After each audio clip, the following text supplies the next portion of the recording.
L'Église catholique fait mémoire de saint Bernardin de Sienne. 1419, une date dans la prédication évangélique au début du XVe siècle. Alors que s'éteint, à Vannes en Bretagne, le verbe percutant du dominicain Vincent Ferrier, commence en Italie la mission du franciscain Bernardin de Sienne.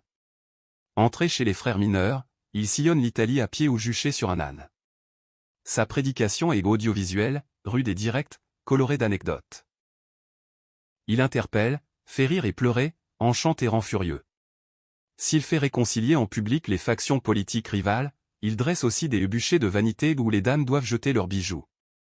Il prêche souvent en plein air, dans les rues et sur les places, 2 ou 3 heures durant, à des auditoires de milliers de personnes. Il presse tout le monde d'entrer dans la famille de Jésus, le seul qui puisse sauver.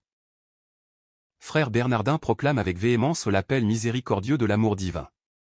Il prêchait avant tout le nom de Jésus et pour le graver dans les cœurs, il inscrivait sur des tablettes, des étendards et même au fronton des édifices publics les 3 lettres JHS, initiales de l'expression latine Jésus hominum salvator, Jésus sauveur des hommes. Prédicateur vibrant de l'Évangile, haut en couleur et en geste, Bernardin est d'abord un frère de saint François d'Assise. Vicaire général de son ordre en Italie, il en est le réformateur ardent. Le pape Martin V veut le nommer évêque de Sienne pour le réhabiliter, car le prêcheur dérangeant avait été dénoncé devant l'Inquisition. Il décline l'offre pour rester fidèle à la prédication permanente et itinérante. Saint Bernardin de Sienne meurt d'épuisement, toujours sur la brèche, le 20 mai 1444.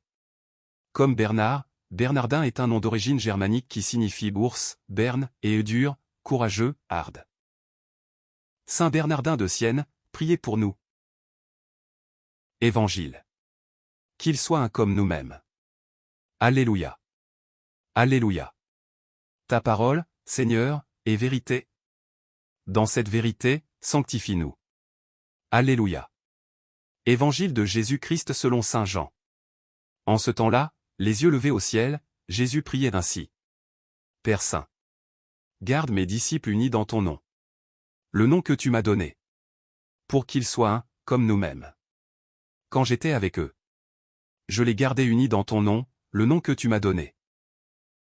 J'ai veillé sur eux, et aucun ne s'est perdu. Sauf celui qui s'en va à sa perte. De sorte que l'écriture soit accomplie. Et maintenant que je viens à toi. Je parle ainsi, dans le monde, pour qu'ils aient en eux ma joie. Et qu'ils en soient comblés. Moi, je leur ai donné ta parole. Et le monde les a pris en haine. Parce qu'ils n'appartiennent pas au monde. De même que moi je n'appartiens pas au monde. Je ne prie pas pour que tu les retires du monde. Mais pour que tu les gardes du mauvais. Ils n'appartiennent pas au monde. De même que moi, je n'appartiens pas au monde. Sanctifie-les dans la vérité. Ta parole est vérité. De même que tu m'as envoyé dans le monde. Moi aussi, je les ai envoyés dans le monde. Et pour eux je me sanctifie moi-même. Afin qu'ils soient, eux aussi, sanctifiés dans la vérité.